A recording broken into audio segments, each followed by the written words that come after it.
ನಮಸ್ಕಾರ. ಎರಡನೇ ದಿನದಾಟದಲ್ಲಿ ಈ ಕಾರಣಕ್ಕೆ ಟ್ರಾವಿಸ್ ಹೆಡ್ ರವರನ್ನ ಹೊಡೆಯಲು ತಲುಪಿದರು ಮೊಹಮ್ಮದ್ ಸಿರಾಜ್. ಪಂದ್ಯ ಮುಕ್ತಾಯದ ಬಳಿಕ ಕೋಪದಲ್ಲಿ ಸಿರಾಜ್ ಬಯಲು ಮಾಡಿದರು ದೊಡ್ಡ ರಹಸ್ಯ. ಹಾಗಾದ್ರೆ ಸುದ್ದಿಯ ಸಂಪೂರ್ಣ ಮಾಹಿತಿ ಏನು ಎಂಬುದನ್ನ ಈ ವಿಡಿಯೋದಲ್ಲಿ ತಿಳಿಸಿಕೊಡ್ತಾ ಹೋಗ್ತೀನಿ. ಆದ್ದರಿಂದ ಈ ವಿಡಿಯೋವನ್ನ ಕೊನೆವರೆಗೂ ನೋಡಿ. ಹೌದು, ಭಾರತ ಹಾಗೂ ಆಸ್ಟ್ರೇಲಿಯಾ ನಡುವೆ ಅಡಿಲೇಡ್ನಲ್ಲಿ ನಡೆಯುತ್ತಿರುವ ಎರಡನೇ ಟೆಸ್ಟ್ ಪಂದ್ಯದಲ್ಲಿ ಆಸ್ಟ್ರೇಲಿಯಾ ತಂಡ ಸಂಪೂರ್ಣವಾಗಿ ಮೇಲುಗೈ ಸಾಧಿಸಿದೆ. ಆಸ್ಟ್ರೇಲಿಯಾವನ್ನ ಮೊದಲ ಇನ್ನಿಂಗ್ಸ್ನಲ್ಲಿ 337 ರನ್ಗಳಿಗೆ ಆಲ್ಔಟ್ ಮಾಡಿ ಎರಡನೇ ಇನ್ನಿಂಗ್ಸ್ ಆರಂಭಿಸಿರುವ ಟೀಂ ಇಂಡಿಯಾ ಎರಡನೇ ದಿನದಾಟದ ಅಂತ್ಯಕ್ಕೆ ಪ್ರಮುಖ 5 ವಿಕೆಟ್ ಕಳೆದುಕೊಂಡು ಕೇವಲ 128 ರನ್ ಕಲೆ ಹಾಕಿದೆ. ರೋಹಿತ್ ಪಡೆ ಇನ್ನೂ 29 ರನ್ಗಳ ಹಿನ್ನಡೆಯನ್ನ ಎದುರಿಸುತ್ತಿದೆ. ಪರ ರಿಷಬ್ ಪಂತ್ ಹಾಗೂ ನಿತೀಶ್ ಕುಮಾರ್ ರೆಡ್ಡಿ ಅಜೇಯರಾಗಿ ಉಳಿದಿದ್ದು ಮೂರನೇ ದಿನದಾಟಕ್ಕೆ ಬ್ಯಾಟಿಂಗ್ ಕಾಯ್ದುಕೊಂಡಿದ್ದಾರೆ.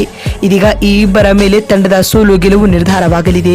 ಒಂದು ವೇಳೆ ಮೂರನೇ ದಿನದಾಟದಲ್ಲಿ ಈ ಇಬ್ಬರು ಬೇಗನೆ ವಿಕೆಟ್ ಒಪ್ಪಿಸಿದರೆ ಟೀಂ ಇಂಡಿಯಾಗೆ ಈ ಸೋಲು ಖಚಿತ ಅಂತಾನೆ ಹೇಳಬಹುದು ಬಂಧುಗಳೇ. ಇದರೆಲ್ಲದರ ನಡುವೆ ಈ ಪಂದ್ಯದ ದ್ವಿತೀಯ ಇನ್ನಿಂಗ್ಸ್ ವೇಳೆ ಟೀಂ ಇಂಡಿಯಾದ ವೇಗಿ ಮೊಹಮ್ಮದ್ ಸಿರಾಜ್ ಹಾಗೂ ಆಸ್ಟ್ರೇಲಿಯಾದ ಬ್ಯಾಟರ್ ಟ್ರಾವಿಸ್ ಹೆಡ್ ರವರ ನಡುವೆ ಮಾತಿನ ಚಕಮಕಿ ನಡೆದಿದೆ. ಹೌದು, ಎರಡನೇ ದಿನದಾಟದಲ್ಲಿ 5ನೇ ಕ್ರಮಾಂಕದಲ್ಲಿ ಕಣಕ್ಕಿಳಿದಿದ್ದ ಟ್ರಾವಿಸ್ ಹೆಡ್ ರವರು ಭರ್ಜರಿ ಆಟವನ್ನ ಆಡಿದರು. ಸ್ನೇಹಿತರೆ, ಭಾರತೀಯ ಬೌಲರ್ಗಳನ್ನ ಹಿಗ್ಗಾಮೊಗ್ಗ ದಂಡಿಸಿದ ಟ್ರಾವಿಸ್ ಹೆಡ್ ಕೇವಲ 111 ಎಸೆತಗಳನ್ನು ಎದುರಿಸಿ ಶತಕ ಪೂರೈಸಿದರು. ಶತಕದ ಬಳಿಕವೂ ಕೂಡ ಅಬ್ಬರಿಸಿದ ಟ್ರಾವಿಸ್ ಹೆಡ್ ರವರು ಭಾರತೀಯ ಬೌಲರ್ಗಳನ್ನ ಕಾಡಿದರು. ಅದರಲ್ಲಿಯೂ ಸಿರಾಜ್ ಎಸೆದ 82ನೇ ಓವರ್ನ ಮೊದಲ ಎಸೆತದಲ್ಲಿ ಟ್ರಾವಿಸ್ ಹೆಡ್ 4 ಬಾರಿಸಿದರು. ಬಳಿಕ 3ನೇ ಎಸೆತದಲ್ಲಿ ಭರ್ಜರಿ 6 ಸಹ ಸಿಡಿಸಿದರು. 4ನೇ ಎಸೆತದಲ್ಲಿ ಟ್ರಾವಿಸ್ ಹೆಡ್ ರವರನ್ನ ಮೊಹಮ್ಮದ್ ಸಿರಾಜ್ ರವರು ಕ್ಲೀನ್ ಬೋಲ್ಡ್ ಮಾಡಿದರು. ಅತ್ತ ಬೋಲ್ಡ್ ಆಗುತ್ತಿದ್ದಂತೆ ಟ್ರಾವಿಸ್ ಹೆಡ್ ಅದೇನೋ ಗೊಣಗಿದ್ದಾರೆ.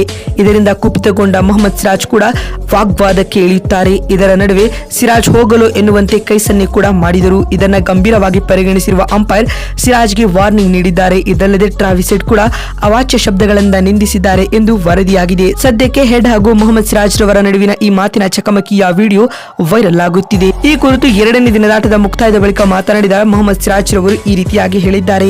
ಟ್ರಾವಿಸ್ ಹೆಡ್ ರವರೊಂದಿಗಿನ ಇಂದಿನ ಘಟನೆಯು ಹೀಟ್ ಆಫ್ ದ ಮೂಮೆಂಟ್ ನಲ್ಲಿ ನಡೆದಿರುವ ಘಟನೆಯಾಗಿದೆ. ಇದನ್ನ ಸ್ಪೋರ್ಟ್ಸ್ ಮ್ಯಾನ್ಶಿಪ್ ನಿಂದ ನಾನು ತೆಗೆದುಕೊಳ್ಳುತ್ತೇನೆ ಎಂದು ಸಿರಾಜ್ ತಿಳಿಸಿದ್ದಾರೆ. ಮತ್ತು ಮಾತು ಮುಂದುವರಿಸಿದ ಅವರು, ಆಟದಲ್ಲಿ ಸ್ಲೆಡ್ಜಿಂಗ್ ಇದ್ದೇ ಇರುತ್ತದೆ, ಹೀಗಾಗಿ ಇದೆಲ್ಲ ಪಾರ್ಟ್ ಆಫ್ ದಿ ಗೇಮ್ ಆಗಿರುತ್ತದೆ ಎಂದು ಸಿರಾಜ್ ಹೇಳಿದ್ದಾರೆ. ಮತ್ತು ಮಾತು ಮುಂದುವರಿಸಿದ ಅವರು, ತಂಡದ ಅಭಿಮಾನಿಗಳು ನನ್ನನ್ನ ರೇಗಾಡಿಸುತ್ತಿದ್ದರು, ಅವರಿಗೆ ನನ್ನ ಪ್ರದರ್ಶನದ ಮೂಲಕ ಉತ್ತರ ನೀಡಲು ಎದುರು ನೋಡುತ್ತಿದ್ದೇನೆ ಎಂದು ಮೊಹಮ್ಮದ್ ಸಿರಾಜ್ ಹೇಳಿದ್ದಾರೆ. ನೋಡಿದಲ್ಲ ಸ್ನೇಹಿತರೆ, ಎರಡನೇ ದಿನದಾಟದಲ್ಲಿ ಹೆಡ್ ರೊಂದಿಗೆ ಜಗಳವಾಡಲು ಕಾರಣವೇನು ಎಂಬುದನ್ನು ತಿಳಿಸಿಕೊಡುವ ನಮ್ಮ ಈ ಪ್ರಯತ್ನ ನಿಮಗೆ ಇಷ್ಟವಾಗಿದ್ದಲ್ಲಿ ತಪ್ಪದೆ ಈ ಕೂಡಲೇ ಈ ವಿಡಿಯೋಗೊಂದು ಲೈಕ್ ಮಾಡಿ. ಮತ್ತೊಂದು ವಿಡಿಯೋದಲ್ಲಿ ಸಿಗ್ತೀನಿ. ನಮಸ್ಕಾರ.